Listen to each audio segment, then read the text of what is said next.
I feel like today is a vlogging kind of day, so I'm going to record another one.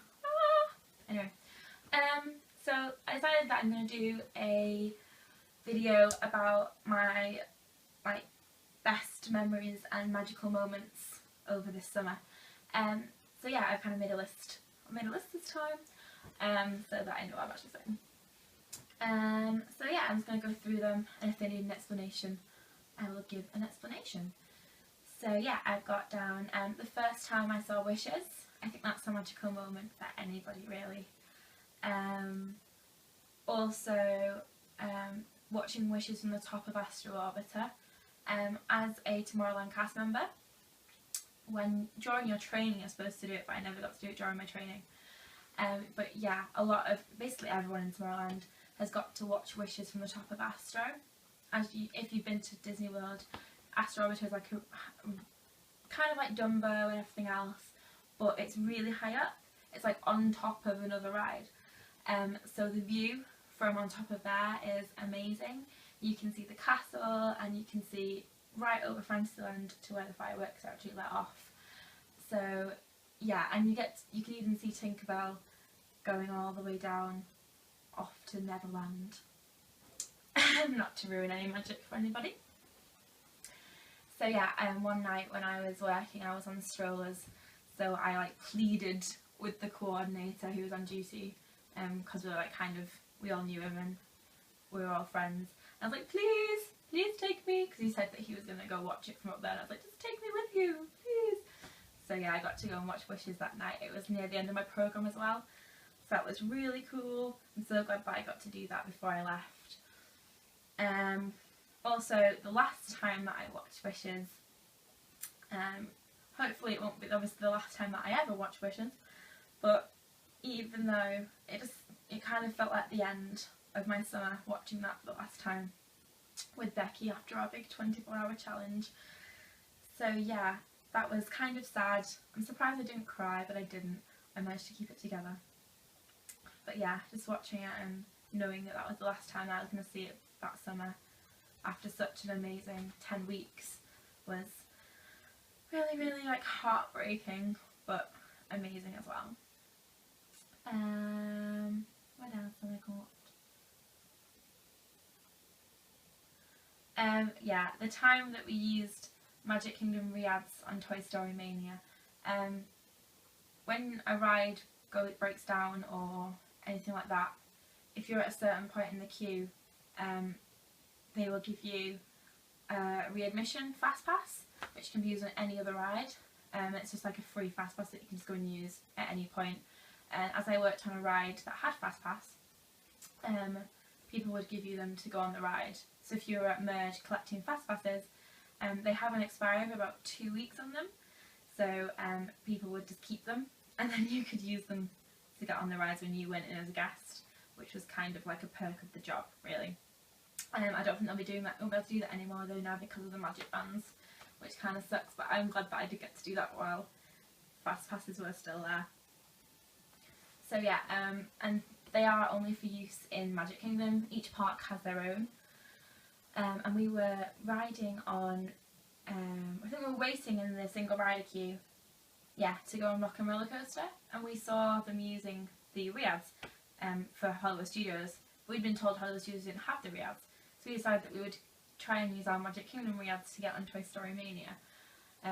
So we managed to get through into the queue, and the person at Merge who took them off us was like, guys, these are for Magic Kingdom. And we were like, oh, I'm sorry, we thought we could use them anywhere.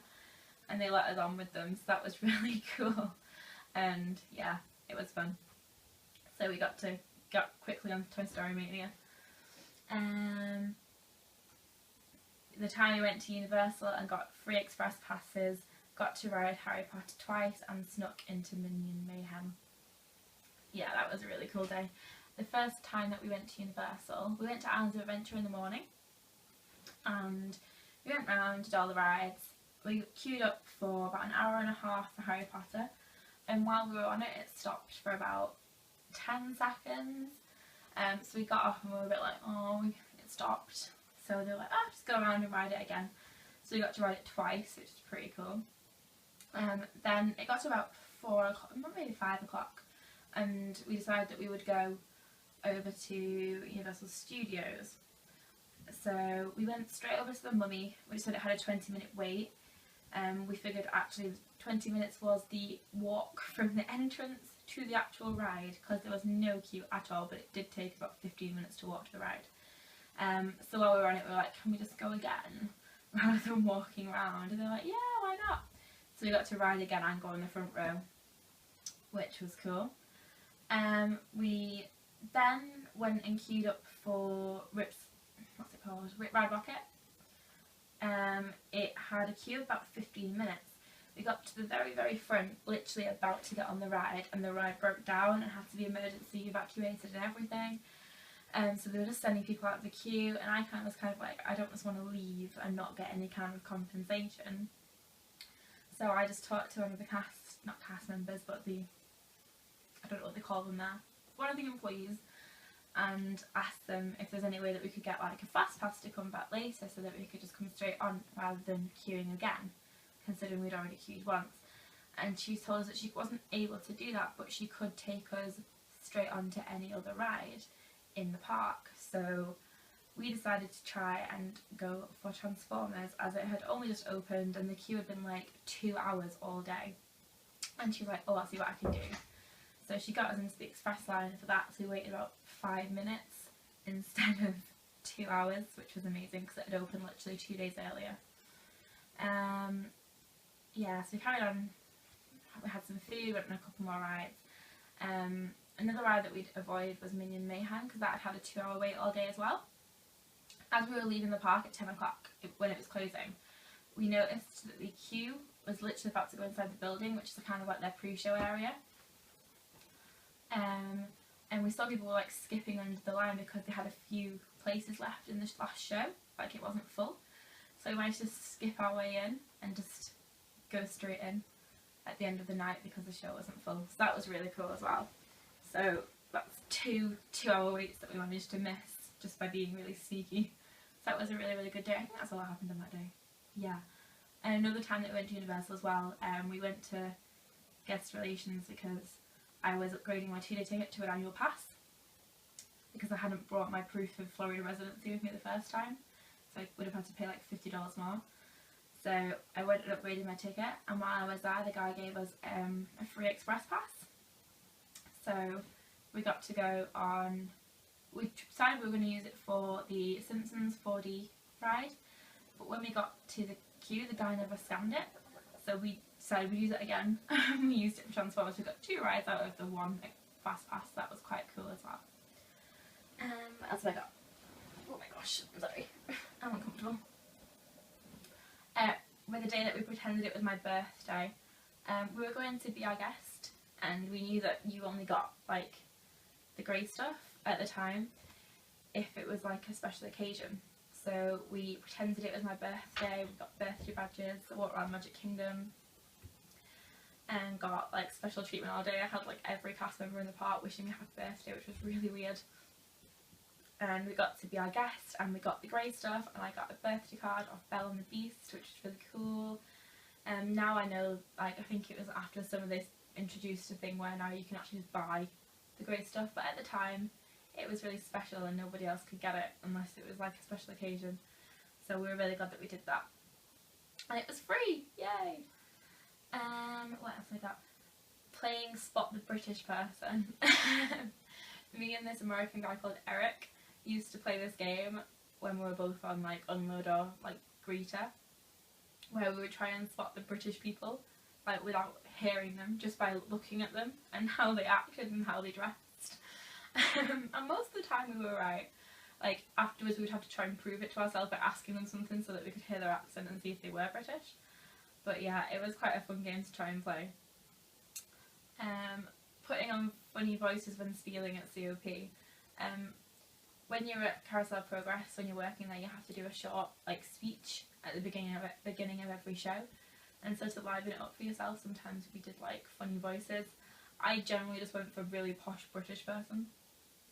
I once tried American, but it went horribly wrong. But yeah, it was quite fun because nobody in there knew what you actually sounded like. and you weren't ever going to see any of them again. So it was quite fun to do funny things like that. Another thing was the COP ghost. We are convinced that there is a ghost in Carousel of Progress. We saw, like, I think it was me and Sarah were closing COP, and we saw this weird white blur on the monitor. It wasn't moving. That was really weird. And there's this one seat in Theatre 1 that's a different colour to all the other seats, so we decided that's Walt's seat. So we think it's the ghost of Walt, because COP was like his baby. So that's what we decided. What else? Oh, and also with the COP ghost, there's a button that you can press. So every now and then, when someone was spieling, I'd press the button to interrupt the spiel. And I'd be like, oh, it was the COP ghost. Anyway, carrying on. The 24-hour challenge, that was such a good day and really tiring. Again, I will post the link below. I've done a big blog post about that day. It was such a long day, but so worth it, and I'm so glad we did that as our last day at Disney. Watching Wishes with my Tomorrowland family. After I finished work, like after my last day of work, the next day we went to watch Wishes together and spent like the evening in Magic Kingdom, and it was so nice to like say goodbye to them all, but while watching Wishes it was like a really good way to say bye, and it was lovely. Also my last day of work, that was such a sad day. I cried so much, and yeah, after work, I didn't work on Buzz all that day and I was really upset. I closed Monsters pre-show, which takes like 2 seconds to close. And after work we all went to IHOP and we were there until like 5 AM and all just chatting and hissing around the restaurant and stuff. It was so funny. First time that I managed to max out Buzz the ride was an achievement. I finally felt like I was worthy to work at Buzz. And then after you've done it once, you seem to be able to do it every single time afterwards. I think it was very rare that I didn't max out after that. But yeah, there's certain targets that you can hit that get you 100,000 points, and if you hit them, obviously 10 times, then you've maxed out. So yeah, the first time I actually managed to do it was a really good feeling. Going to Steak and Shake at 4 AM. It was the 3rd of July and the park was open till 3 AM, so I was working till 3:30, and we all finished and we were really, really, really hungry. So me, Brent and Taryn went to Steak and Shake at 4. We got in there and there were like 2 members of staff working. The restaurant was a mess. There were tables just cluttered up, and there was like quite a few tables in there. I think it was an hour and a half before we even got drinks orders taken from us.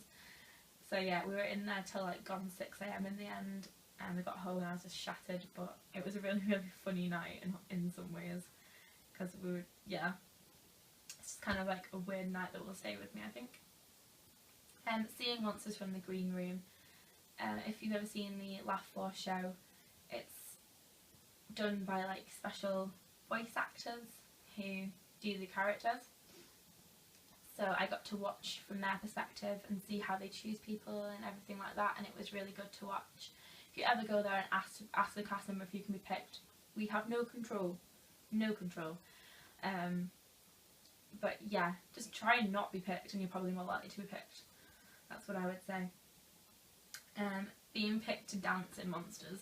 Sometimes when we were at the back, because we stand at the back as cast members before the show, and they do like this bit where they pick lots of people from the audience as people are entering, and they do one called Feels the Urge to Get Up and Dance, and they did it to us at the back a couple of times when I was working there. Sometimes we join in, other times I just hid from embarrassment. But yeah, that was really, really funny. Also, when we did the 24-hour challenge, we went to Monsters and we were sat on the back row because I just wanted to talk to the cast members who were working in there to say bye to them. And that was when I decided to get picked for the show. They picked me for the geography skit that they do, and that's like my favourite part of the show that they do, so I was really glad that they picked me for that on my last night. So that was really cool. The empty show when you open Monsters. I only got to open Monsters once, and that was during my training, but the first show is typically not actually open to guests. because you have to have a minimum of like 25 people to actually do a show, and there aren't enough people in the first, like, waiting for the first show to actually be able to run it. But the monsters are still there and they still do the show with just the cast members there. So you sit there and you watch it and they just take the mick out of you, and it's really funny.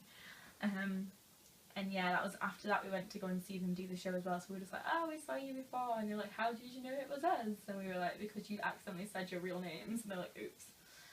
So yeah, that was a really funny thing to watch. Also during training you go behind Carousel of Progress, like through the centre, the core, and we were all laid down on the floor, and there's a scene where it starts to rain, so we were watching how the water gets recycled, and I think it was Justin saw a cockroach, so we're all sat like trying to like not scream because we were just behind the show, and obviously the people sat in there watching it, so we all had time to we were freaking out and running away while trying to be absolutely silent so that nobody heard us freaking out and running away. It was really, really funny. And also Justin kept running off and hiding from us to freak us out because we were all really scared of the COP ghost.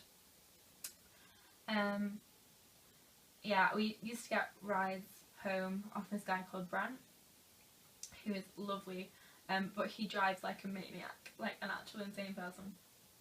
And it was really, really scary. And he said every time I screamed it just made him want to drive more scary, so in the end I just tried to like pretend like I wasn't bothered by his scary driving, even though I was. But the funniest part about it was that we would listen to Iris by the Goo Goo Dolls like all the time, and when he was driving like a maniac while we were listening to that, it was just like the most weird combination of insane driving and music choice in the world. At Monsters there is well there was, I don't know if they'll do it anymore, it's to do with Monster University, and it's a show where they do pick like groups of people, and every time they show a certain group the audience has to say awkward, really, and no way. So us as cast members end up, every time someone said awkward, be like really, and someone would go no way, and it was just like this running joke that we had all summer. So yeah, that kind of stuck with me. I'm never going to forget awkward, really, no way. I don't think, ever. The most terrifying teacup ride ever, on the night when we all went, like Tomorrowland went to see Wishes, we went on the teacups, and I was in a teacup with Brent and Eric. Brent was in control of spinning the teacup, and I did not know a Disney World teacup could go that fast. Seriously, I came off and my vision was still blurry moving for about 10 minutes. We went to see PhilharMagic afterwards, and I literally thought I was going to throw up because of the 3D and the blurred vision. It was not a good combination. So that was the most terrifying teacup ride I've ever participated in, ever. It was so scary. Getting bendy straws at Perkins on Megan's birthday. Went to Perkins and we got bendy straws, and they were all different colours, because normally when you go to Perkins you just get boring straws, but we got cool straws. And we sang happy birthday to Megan at like 3 AM. It was really fun. What else have I got? Riding Space Mountain with the lights on. That is another Tomorrowland cast member perk. If you work in Tomorrowland this summer, if you're on the ICP, try and like bug the coordinators that on your last track talk that you can do this. Track talk is basically a meeting that Tomorrowland has with the managers on Wednesdays and Saturdays. So you stay like 15 minutes later than you normally would on a close, and you listen to all the updates and stuff that they've got for you. On my last track talk, on my last day, was a track talk day, and they were like, track talk is at Space Mountain tonight, which means you get to ride Space with the lights on. So we like literally ran to Space Mountain after we finished closing up, and we got to ride on Space Mountain with the lights on, which is a really, really weird experience. You get to see like all the wall, and you see the track as well, and you see actually what the ride's like and how close the close calls really are, and it's really interesting as well. I think it's less scary, it's not a lot less scary with the lights on than off, but it's really interesting, and I'm really glad that I got to do that as well. I think the last one that I've got on here, I think, is checking. Yeah, being put in the VIP section for Magical. We went to Disneyland, me and Gio were walking along with Becky and Jack, and as me and Gio have both been attractions cast members, we were talking about strollers and how if someone left their stroller in like a really stupid place, you would like move it to the furthest stroller parking that you could. So and this cast member like came up to us. We're in like in Tomorrowland in Disneyland, and he was like, "Oh, are you guys cast members?" And we're like, "Oh, we worked at Disney World this summer."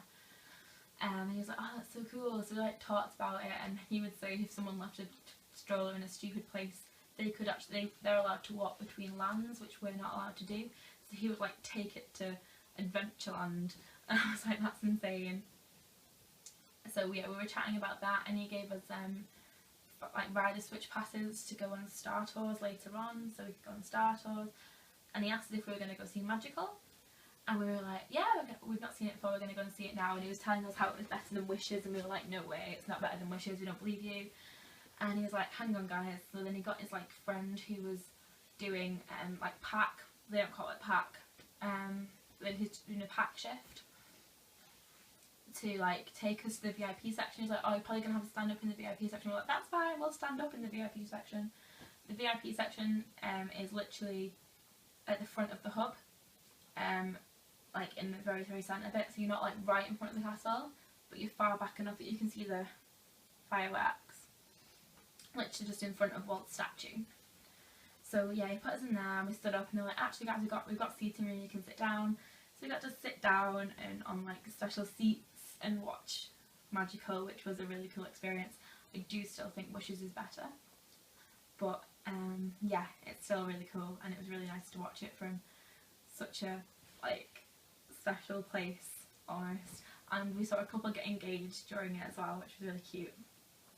So yeah, I think that's like all of my favourite memories and magical moments to do with Disney. I do have like other memories of obviously like Los Angeles and New York, but nothing as magical really as the ones that I've just said. So yeah, I hope you enjoyed listening to me blab on about my summer, and thanks for watching. I will see you all soon.